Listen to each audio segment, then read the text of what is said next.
주님의 한없는 사랑하심을 전합니다. 현대를 지배하는 포스트 모더니즘 때문에 우리는 사실 절대적인 가치 기준을 상실하며 살아갑니다. 그저 내게 좋으면 좋은 것으로 세상이 그렇게 바뀌어져 갑니다.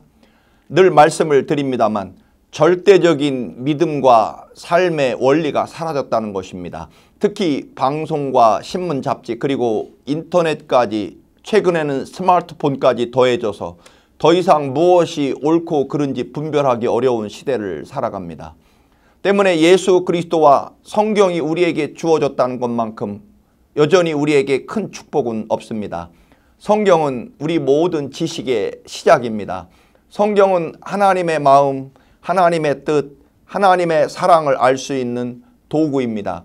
그래서 성경은 우리 믿음의 근거를 제공합니다. 그리고 성경은 우리의 삶의 기준을 정해 줍니다. 믿음의 중심입니다. 성경은 하나님이 우리에게 주신 가장 중요한 하나님의 계시입니다. 성경은 하나님의 말씀이기 때문에 우리 신앙과 행위에 대하여 오직 유일한 법칙입니다. 감리교회를 시작한 존 웨슬리가 우리의 신앙은 하나님의 말씀에 근거해야 한다고 그렇게 말한 것처럼 우리 신앙과 삶은 철저하게 성경에 근거하고 성경 중심이 되어야 합니다.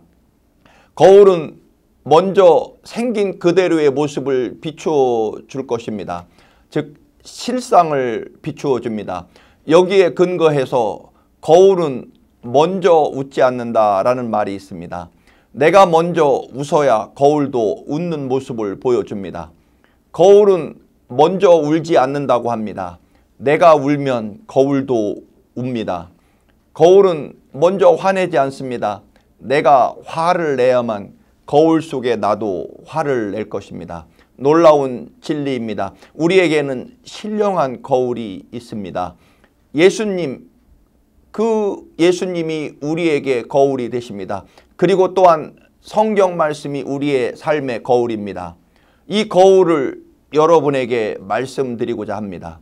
예수님은 내가 먼저 믿음을 가지고 소망의 표정을 가지고 감사를 가지고 예수님이란 거울에 비추어 드리면 예수님도 기뻐하시며 말씀하십니다. 네 믿음대로 될지어다 라고 말씀입니다. 성경에 나와 있는 위대한 기적들의 공통점이 있습니다.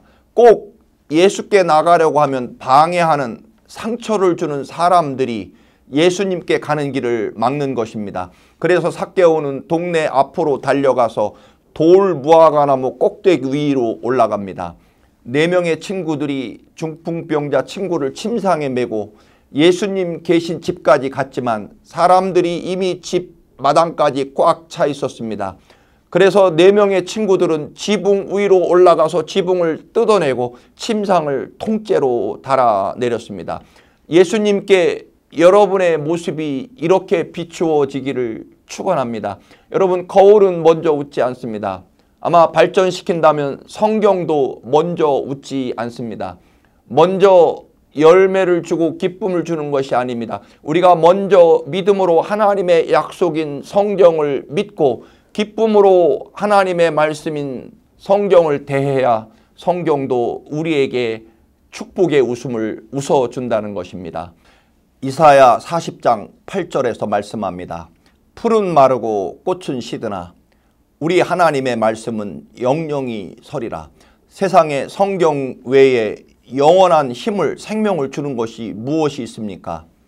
누군가가 그렇게 말합니다. 우리가 재미있게 빠져보는 잡지는 말 그대로 잡스러운 책이라고 말합니다. 여러분, 영화배우 원빈 씨가 결혼한 것이 내 삶에 무슨 의미를 주겠습니까? 어떤 여배우가 아기를 낳았고 이혼을 한 것이 우리 영혼과 삶에 무슨 도움이 되겠습니까? 그러나 여러분, 성경에는 생명이 있습니다. 말씀의 능력이 있습니다. 그래서 말씀 그대로 이루어집니다. 말씀을 내 것으로 삼고 믿으면 믿는 대로 이루어진다는 것입니다.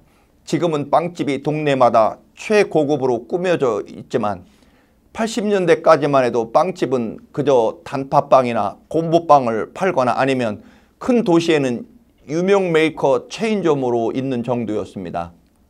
제 사탁 옆에 살던 중학생이 고등학교 진학을 한다고 할 때 농업고등학교 빵을 만드는 제빵과에 간다고 해서 온 집안이 난리가 났습니다. 엄마 아버지가 왜 농업학교에 가느냐고 물으니 하나님이 농업학교로 가라고 그랬다고 대답했다는 것입니다. 그래서 그 학생을 그 부모가 저에게 보냈습니다. 제가 만나서 이유를 물어보니 고등학교를 어디로 갈까 고민하며 기도하는데 설교를 들었다는 것입니다. 목사님께서 어린아이 보리빵 5개와 생선 2마리로 5,000명을 먹이는 그 성경 이야기를 들었고 너무 은혜 받아서 나도 빵을 만들어 수많은 사람들을 배불리 먹이는 일을 해야 되겠다는 생각이 들었다는 것입니다.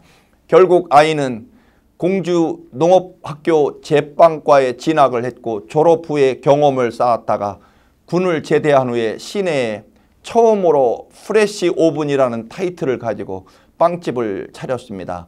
최초로 전문적이고 직접 구운 신선한 빵을 만들어 공급하니 시내의 모든 손님들이 모여들었습니다. 그리고 빵을 좀 더 만들어 시내에 있는 양로원과 고아원에 끊임없이 봉사를 합니다. 나중에 대전 시내 가장 번성한 빵집이 되어 정말로 큰 사명을 감당하는 것을 직접 본 적이 있습니다. 물론 자칫 위태로운 신앙이긴 하지만 하나님의 말씀은 정말로 그 믿는 대로 생명의 역사를 이루어낸다는 것입니다. 말씀은 살아있고 운동력이 있습니다. 생명이 들어 있습니다. 말씀은 그래서 언제나 약속입니다. 약속이란 언젠가 때가 되면 이루어진다는 뜻일 것입니다. 여러분, 말씀에 여러분의 삶을 꼭 비추시고 그 말씀대로 사시기를 주님의 이름으로 축원합니다. 할렐루야.